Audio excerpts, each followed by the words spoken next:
ಆಮೇಲೆ ಎಲ್ಲ ಫ್ಲೆಕ್ಸ್ಗಳು ನಾವು ಎಷ್ಟೇ ಹೇಳಿದ್ರು ಕೂಡ ಫ್ಲೆಕ್ಸು ಆಗ್ತಾನೆ ಇದ್ದಾರೆ. ಎಲ್ಲ ಪಾರ್ಟಿಯವರು ಆಗ್ತಾ ಇದ್ದಾರೆ, ನಮ್ಮ ಪಾರ್ಟಿಯವರು ಆಗ್ತಾ ಇದ್ದಾರೆ, ಎಲ್ಲ ಶಿಷ್ಯಕೋಟಿಗಳು ಆಗ್ತಾರೆ.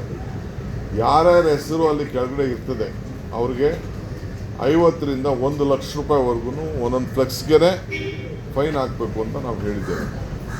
ಏಕೆಂದರೆ ಈ ಫ್ಲೆಕ್ಸು ದಂಧೆ ವಿಪರೀತ ಆಗ್ತಾ ಇದೆ. ಬರ್ತ್ಡೇ ಈ ವಿಷಸ್ಸು ಆ ವಿಷಸ್ಸು ಅಂತೇಳಿ ಗೌರ್ಮೆಂಟ್ ಏನಾದ್ರು ಒಂದು ಇತ್ತು ಅಂದರೆ ಅದಕ್ಕೊಂದು ಸ್ಟ್ರೀಮ್ ಲೈನ್ ಇದೆ, ಅದು ಲೆಕ್ಕಾಚಾರ ಇದೆ, ಅಡ್ವರ್ಟೈಸ್ಮೆಂಟ್ ಬೋರ್ಡ್ಸ್ ಇದೆ, ಅದನ್ನು ಬೇಕಾದ್ರೆ ತೆಗೆದುಕೊಂಡು ಯಾರು ಬೇಕಾದ್ರೂ ಮಾಡ್ಬೋದು. ಅದು ಬಿಟ್ಟರೆ ಬೇರೆ ಎಲ್ಲೂ ಕೂಡ ಹಾಕಲಿಕ್ಕೆ ಅವಕಾಶ ಇಲ್ಲ. ಸೊ ಫ್ಲೆಕ್ಸ್ಗೆ ನಾನು ಇವತ್ತೇ ಮತ್ತೆ ನಾನು ಜಾಗೃತಿಯನ್ನು ಎಲ್ಲರಿಗೂ ಹೇಳ್ತಾ ಇದ್ದೀನಿ, ಎಲ್ಲ ಕಾರ್ಯಕರ್ತರು ಎಲ್ಲ ಪಕ್ಷದವ್ರಿಗೂ ಹೇಳ್ತಾ ಇದ್ದೀನಿ. ನೀವು ಹಾಕಿ ಅನುಭವಿಸಿ ನೋಡಿ ಗೊತ್ತಾಗ್ತದೆ. ನಾವು ಪೊಲೀಸವ್ರಿಗೂ ಹೇಳಿದ್ದೀವಿ, ಪೊಲೀಸ್ಗೂ ರೆಸ್ಪಾನ್ಸಿಬಿಲಿಟಿ ಕೊಟ್ಟಿದ್ದೀವಿ, ನಮ್ಮ ಕಾರ್ಪೊರೇಷನ್ಗೂ ರೆಸ್ಪಾನ್ಸಿಬಿಲಿಟಿ. ಪೊಲೀಸವ್ರೂ ನಮ್ಮ ಕಾರ್ಪೊರೇಷನ್ಗೆ ತಿಳಿಸೋವಂಥದ್ದು. ಸೊ ಅದಕ್ಕೇನು ಬೇಕೋ ಕಾನೂನು ಪ್ರಕಾರ ತೆಗೆದುಕೊಂಡು ಆಮೇಲೆ ಎಲ್ಲ ಫ್ಲೆಕ್ಸ್ಗಳು ನಾವು ಎಷ್ಟೇ ಹೇಳಿದ್ರು ಕೂಡ ಫ್ಲೆಕ್ಸು ಆಗ್ತಾನೆ ಇದ್ದಾರೆ. ಎಲ್ಲ ಪಾರ್ಟಿಯವರು ಆಗ್ತಾ ಇದ್ದಾರೆ, ನಮ್ಮ ಪಾರ್ಟಿಯವರು ಆಗ್ತಾ ಇದ್ದಾರೆ, ಎಲ್ಲ ಶಿಷ್ಯಕೋಟಿಗಳು ಆಗ್ತಾರೆ.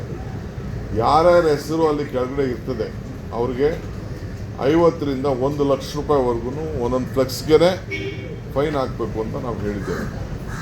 ಏಕೆಂದರೆ ಈ ಫ್ಲೆಕ್ಸು ದಂಧೆ ವಿಪರೀತ ಆಗ್ತಾ ಇದೆ. ಬರ್ತ್ಡೇ ಈ ವಿಷಸ್ಸು ಆ ವಿಷಸ್ಸು ಅಂತೇಳಿ ಗೌರ್ಮೆಂಟ್ ಏನಾದ್ರು ಒಂದು ಇತ್ತು ಅಂದರೆ ಅದಕ್ಕೊಂದು ಸ್ಟ್ರೀಮ್ ಲೈನ್ ಇದೆ, ಅದು ಲೆಕ್ಕಾಚಾರ ಇದೆ, ಅಡ್ವರ್ಟೈಸ್ಮೆಂಟ್ ಬೋರ್ಡ್ಸ್ ಇದೆ, ಅದನ್ನು ಬೇಕಾದ್ರೆ ತೆಗೆದುಕೊಂಡು ಯಾರು ಬೇಕಾದ್ರೂ ಮಾಡ್ಬೋದು. ಅದು ಬಿಟ್ಟರೆ ಬೇರೆ ಎಲ್ಲೂ ಕೂಡ ಹಾಕಲಿಕ್ಕೆ ಅವಕಾಶ ಇಲ್ಲ. ಸೊ ಫ್ಲೆಕ್ಸ್ಗೆ ನಾನು ಇವತ್ತೇ ಮತ್ತೆ ನಾನು ಜಾಗೃತಿಯನ್ನು ಎಲ್ಲರಿಗೂ ಹೇಳ್ತಾ ಇದ್ದೀನಿ, ಎಲ್ಲ ಕಾರ್ಯಕರ್ತರು ಎಲ್ಲ ಪಕ್ಷದವ್ರಿಗೂ ಹೇಳ್ತಾ ಇದ್ದೀನಿ. ನೀವು ಹಾಕಿ ಅನುಭವಿಸಿ ನೋಡಿ ಗೊತ್ತಾಗ್ತದೆ.